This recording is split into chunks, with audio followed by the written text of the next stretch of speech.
हाँ, तो चुलकनी मैथमेटिक्स में हर एक टाइप के स्टूडेंट को स्वागत है। आज का टॉपिक मैथमेटिकल प्रॉब्लम पार्ट 1। तो पार्ट 1 में क्या क्वेश्चन लिया हूँ एक बार बोल देता हूँ, ठीक है। तो find the eigen value and eigen vectors of the linear dynamical system dx dt is equal to 2x plus y dy dt is equal to 3x plus y. Hence find the general solution and state the nature of the equilibrium point. ठीक है, तो question ये है, ये दोनों system है, linear dynamical system है। इस दोनों सिस्टम का जो इक्विलिब्रियम पॉइंट है उसका नेचर को स्टेट करना पड़ता है यहाँ पर।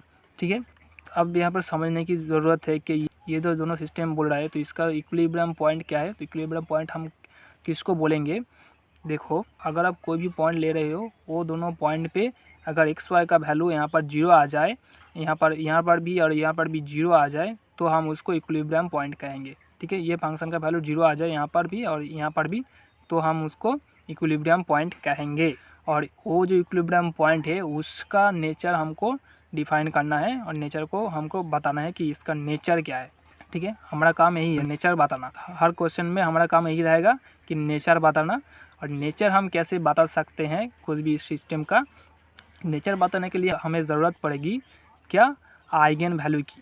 तो आइगन वैल्यू आप अगर इस सिस्टम का निकाल सकते हो तो आप बता दोगे कि उसका नेचर क्या है। ठीक है, अगर आप देखो आइगन वैल्यू कहाँ से मिलता है हमको, आइगन वैल्यू हमको कैरेक्टरिस्टिक इक्वेशन से मिलता है। ठीक है, तो और कैरेक्टरिस्टिक इक्वेशन कैसे क्रिएट होता है, एक मैट्रिक्स से।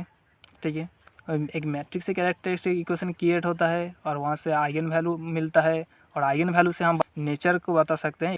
ठीक है, और एक बात बता देता हूँ यहाँ पर, ये जो इक्विलिब्रियम पॉइंट है इसको और भी नाम दे रखा है। इसको क्रिटिकल पॉइंट भी बोलता है, सिंगुलर पॉइंट भी बोलता है। तो फेमस यही है कि इसको क्रिटिकल पॉइंट और इक्विलिब्रियम पॉइंट बोलते हैं। तो आप आइगन वैल्यू पे आ जाते हैं। अगर आपका आइगन वैल्यू निकल गया, आप आइगन वैल्यू को कर सकते हो। उसके बाद आप कैसे करोगे, इसका नेचर को कैसे बोलोगे। ठीक है, इसका नेचर क्या है। अगर आपका आइगन वैल्यू निकल गया, मान लो वो λ1 λ2 है और यहाँ पर बता देता हूँ कि यहाँ पर 2 ही आइगन वैल्यू निकलेगा क्योंकि यहाँ पर 2 डायमेंशन लीनियर डिनामिकल सिस्टम है। ठीक है, तो ये λ1 λ2 आपका आइगन वैल्यू निकल गया मान लो। ठीक है, और वो λ1 λ2 डिस्टिंक्ट है एंड सेम साइन है तो आप उसको क्या कहोगे, then it is a node. तो आप उसको नोट कहोगे। ठीक है, the node will be stable और unstable according as λ1 λ2 are both negative और बोथ पॉजिटिव। अगर बोथ नेगेटिव है तो स्टेबल नोट है, अगर बोथ पॉजिटिव है तो अनस्टेबल नोट है। मान लो आपका λ1 λ2 वैल्यू -a -b निकाला तो आप उसको स्टेबल नोट कहोगे, और पॉजिटिव है पॉजिटिव भी निकला तो उसको आप अनस्टेबल नोट कहोगे। हाँ, तो ये हो गया।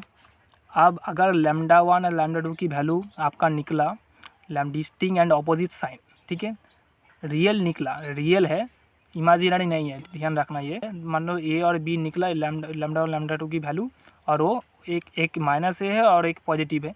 ठीक है, तो आप उसको उस केस में कहोगे ये जो इक्विलिब्रियम पॉइंट है उसका नेचर है सैडल पॉइंट। तो इसका नेचर है सैडल पॉइंट, आप वो कहोगे। तो अब आ जाते हैं नेक्स्ट पॉइंट पे। तो अगर आपका λ1 λ2 की value conjugate complex but not purely imaginary, तो इस पॉइंट पे बाद में आते हैं नॉट प्योरली इमेजिनरी क्या है। तो यहाँ पहले ये देखते हैं कॉन्जुगेट कॉम्प्लेक्स। कॉन्जुगेट कॉम्प्लेक्स का फॉर्म कैसा होता है, a प्लस आई बी इस तरह की अगर फॉर्म में आता है, आपका रूट प्लस माइनस आता है तो इस तरह की फॉर्म में अगर आता है आपका कॉम्प्लेक्स कॉन्जुगेट तो आप उसको क्या कहोगे। इस केस में आप इसको ये कह सकते हो स्पाइरल पॉइंट और फोकल पॉइंट कह सकते हो। The spiral point is stable और unstable according the real part is negative. अगर ये जो रियल पार्ट है अगर नेगेटिव हुआ तो आप इसको द स्टेबल स्पाइरल पॉइंट कह सकते हो। अगर ये पॉजिटिव है रियल पार्ट तो आप इसको कह सकते हो अनस्टेबल, तो अनस्टेबल स्पाइरल पॉइंट कह सकते हो इसको। आप आ जाते हैं यहाँ पर। ठीक है, λ1 और λ2 की वैल्यू प्योरली इमेजिनरी। ठीक है, प्योरली इमेजिनरी का मतलब क्या होता है, देखो प्योरली इमेजिनरी का मतलब होता है जो आई की साथ में जो फॉर्म होता है, आई की साथ में जो होता है आई बी जो है a प्लस आई बी, वो सिर्फ ए नहीं रहेगा, सिर्फ ये रहेगा प्लस ए की जगह पे जो रहेगा और यहाँ पर आई और बी रहेगा। ये अगर फॉर्म आता है आपका तो ये होता है प्योरली इमेजिनरी फॉर्म। तो अगर ये आ जाता है तो आप इसको क्या कह सकते हो, सेंटर कह सकते हो और वर्टेक्स भी कह सकते हो। तो ये होगा सेंटर। ठीक है, तो ये हो गया, इस तरह के आप नेचर डिफाइन करोगे। हाँ, तो क्वेश्चन पे आ जाते हैं। देखो क्वेश्चन को कैसे सॉल्व किया हमने। तो ये पहले ये दोनों सिस्टम लिख लेता हूँ। dx/dt is equal to 2x plus Y, dy/dt is equal to 3x plus 4y। तो यहाँ पर लिख दिया दोनों सिस्टम पहले। तो ये जो इस सिस्टम है इसका मैट्रिक्स फॉर्म, पहले तो हमको एक मैट्रिक्स चाहिए क्योंकि आइगन वैल्यू निकालना है। आइगन वैल्यू कहाँ से निकलेगा, एक कैरेक्टरिस्टिक इक्वेशन से निकलेगा। और कैरेक्टरिस्टिक इक्वेशन कैसे क्रिएट होता है, एक मैट्रिक्स से क्रिएट होता है। तो इस सिस्टम का मैट्रिक्स फॉर्म क्या होगा, the matrix form of the linear dynamical system is, देखो ये जो एक्स डॉट वाई डॉट है, ये यहाँ पर एक्स डॉट है, ये एक्स डॉट का मतलब डी एक्स डी टी और वाई डॉट का मतलब डी वाई डी टी, ठीक है। और ये जो एक्स वाई का कोएफिशिएंट है यही है हमारा मैट्रिक्स, ठीक है। 2 1 4 3, यहाँ पर 2 1 4 3 है, तो ये हमारा ए मैट्रिक्स, तो हम इसको ए कह सकते हैं। तो ये हमारा ए मैट्रिक्स है 2+2 ऑर्डर का। तो ये एक्स वाई हमारा वेक्टर है। तो आप आ जाते हैं यहाँ पर, तो ये हमारा ए मैट्रिक्स, तो हम इसको मान लिया कि ए मैट्रिक्स है। तो ये इसका जो डिटर्मिनेंट है तो 2 1 3 4, तो इसका अगर इसका डिटर्मिनेंट वैल्यू अगर 0 नहीं हुआ तो हम इसको कहेंगे क्या, so that the 0 0 is the only critical point, मतलब origin is the critical point. इसका यहाँ पर सिर्फ ओनली 0 0 क्रिटिकल पॉइंट रहेगा। अगर इसका डिटर्मिनेंट वैल्यू 0 नहीं आता, तो अगर डिटर्मिनेंट वैल्यू इसका 0 आ जाता है तो 0 0 छोड़ के भी और भी क्रिटिकल पॉइंट हो सकता है। तो आप इसका कैरेक्टरिस्टिक इक्वेशन निकाल लेते हैं। कैरेक्टरिस्टिक इक्वेशन कैसे निकालते हैं, देखो यहाँ पर determinant of A minus lambda I, तो आई यहाँ पर क्या है, आइडेंटिटी मैट्रिक्स है, कितना ऑर्डर का है, जितना ऑर्डर का ए है, ठीक है। यहाँ पर लिख दिया मैंने 2 1 3 4 से, और माइनस लैम्डा 1 0 0 1 लिख दिया। तो यहाँ पर कैलकुलेशन करेंगे तो आपको क्या मिल जाएगा, 2 minus lambda 3 4 minus lambda determinant of 0, तो ये मिल जाएगा आपको। तो आप इससे कैलकुलेशन करेंगे, लैम्डा की वैल्यू क्या निकल जाएगा, ये यहाँ पर 1 5 निकल जाएगा।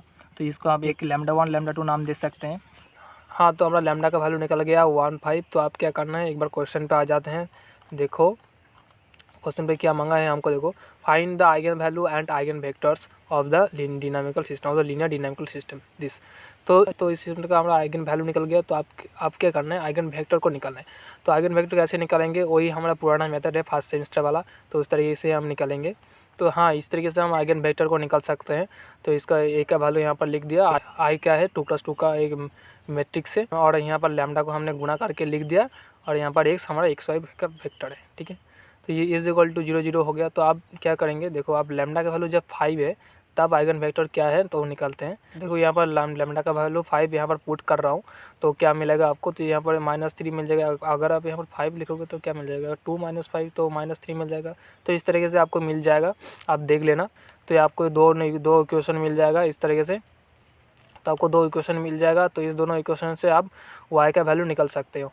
हाँ, तो यहाँ पर नीचे आ जाते हैं। देखो यहाँ पर ये दोनों इक्वेशन से आपको क्या मिल जाएगा, y = 3x मिल जाएगा। आइगन वेक्टर इस, तो आइगन वेक्टर क्या होगा आपका, एक्स वाई लिखोगे यहाँ पर, तो y के जगह पे आप 3x लिख दोगे। यहाँ पर ये यहाँ से जो मिला आपको, तो यहाँ पर 3x लिख दोगे। उसके बाद x को कॉमन ले लोगे, यहाँ से x को कॉमन ले लोगे, तो 1 3, और x को एक नया कांस्टेंट नाम दे दोगे, c1 हो जाएगा एक।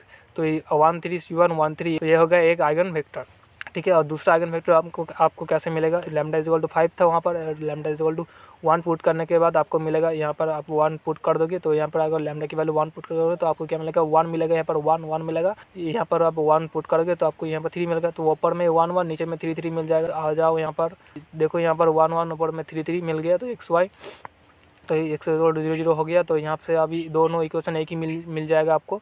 ये भी x + y = 0 हो गया, यहाँ भी x + y = 0 मिलेगा। तो ये दोनों इक्वेशन से आप क्या बोल सकते हो, y = -x बोल सकते हो। तो आप इस y = -x को आप यहाँ पर आइगन वेक्टर की जगह पे पुट कर दोगे, x y, तो x की y की जगह पर -x लिख दोगे। तो यहाँ से आप y = -x पुट करोगे यहाँ, और यहाँ से आप x को कॉमन ले लोगे। उसके बाद क्या करोगे, x की जगह पर एक नया कॉन्स्टेंट लिख दोगे। तो ये हो जाएगा 1 - 1 c2 1 - 1, ये हो गया दूसरा आइगन वेक्टर। तो आइगन वैल्यू निकल गया, आइगन वेक्टर निकल गया। तो अब इसका सॉल्यूशन निकालना है। उसके सॉल्यूशन को मैंने इसके बाद किया है। तो पहले हमने इसका नेचर को डिफाइन कर दिया है, ठीक है। तो नेचर को हम कैसे डिफाइन किया, देखो शुरुआत में ही बताया था कि आइगन वैल्यू के ऊपर निर्भर करता है ये। तो नाउ वी कंसीडर लैम्डा 1 के वैल्यू क्या है। तो लैम्डा 1 की वैल्यू हमने कंसीडर किया 1, एंड लैम्डा 2 की वैल्यू 5। तो लैम्डा 1 और लैम्डा 2 की वैल्यू 5 है। देखो यहाँ पर ये दोनों वैल्यू की साइन को देखो, दोनों ही पॉजिटिव है और दोनों ही डिस्टिंक्ट है और दोनों ही रियल है, ठीक है। तो हम उसको क्या बोल सकते हैं, देखो हेयर लैम्डा 1 और lambda 2 are both real and both distinct and same sign है, पॉजिटिव है। तो आप उसको क्या बोल सकते हैं, so the node will be unstable. तो इस नोट को अनस्टेबल बोल सकते हो आप। तो आप इसका जनरल सॉल्यूशन निकाल लेते हैं। तो the general solution of the system is x is equal to A e to the power T plus B into t power 5t, क्योंकि यहाँ पर लैम्डा की वैल्यू क्या निकला 1 और 5 निकला है, तो हम सॉल्यूशन को इस तरीके से लिख सकते हैं। तो ठीक है, तो अब ये हो गया x का वैल्यू। अब y का वैल्यू आपको कैसे निकालना है, तो इक्वेशन नंबर 1 पे आ जाते हैं। एक बार कैसे मिलेगा आपको दिखा देता हूँ यहाँ से। तो यहाँ पर देखो हमारा x का वैल्यू मिल गया, हमको x का वैल्यू मिल गया। से आप इस x को डेरिवेटिव कर दोगे t के रेस्पेक्ट में, तो ये वैल्यू भी मिल जाएगा और यहाँ पर x भी मिल जाएगा। तो आप वो बचा कौन, y बचा, तो आप y की वैल्यू आप आसानी से निकल सकते हो। तो x हमारा मिल गया, तो एक बार डेरिवेटिव कर लेते हैं, तो dx dt मिल जाएगा हमको। तो dx dt मिल गया। तो आप क्या करते हैं, from the equation first equation, तो फर्स्ट इक्वेशन ये था हमारा dx by D T is equal to 2x plus Y था। तो आप इसका, तो ये जो वैल्यू है x dx dt का, तो यहाँ पर पुट कर देंगे। देखो ये dx का वैल्यू पुट कर देंगे यहाँ पर, 2x का और x का वैल्यू भी पुट कर देंगे 2 से मल्टीप्लाई करके, तो हमको y मिल जाएगा। तो y को इस तरफ जैसे है ऐसे रहने दिया, और क्या कर रहा हूँ देखो, यहाँ पर y इधर रहा और 2x को बाएं तरफ ला रहा हूँ। ये जो dx है, तो इस dx का वैल्यू क्या है, a e to the power T plus 5b e to the power 5t। तो ये इसको हमने इधर लिख दिया, ये देखो a to the power T plus 5b e to the power 5t। तो आप क्या करेंगे, ये जो 2x है, ये 2x को इधर लाए, बाएं तरफ लाएंगे। इसके बाएं तरफ लाने की मतलब क्या है, दाएं तरफ जाना, यहाँ पर दाएं तरफ जाना, क्योंकि मैं यहाँ पर एक बार में कर रहा हूँ। ठीक है, तो यहाँ पर माइनस, तो ये जो है यहाँ पर 2 मल्टीप्लाई होगा 2a e to the power T 2b e to the power 5t। तो यहाँ पर 2 मल्टीप्लाई होगा और माइनस होके इधर जाएगा, तो माइनस होकर इधर आ गया, minus 2a e to the power T minus 2, यहाँ पर b होगा, b तो लिखना भूल गया शायद, तो यहाँ पर b होगा 2b e to the power 5t। तो आप इसको कैलकुलेशन करोगे तो ये मिल जाएगा। तो ये हो गया हमारा आंसर। ठीक है।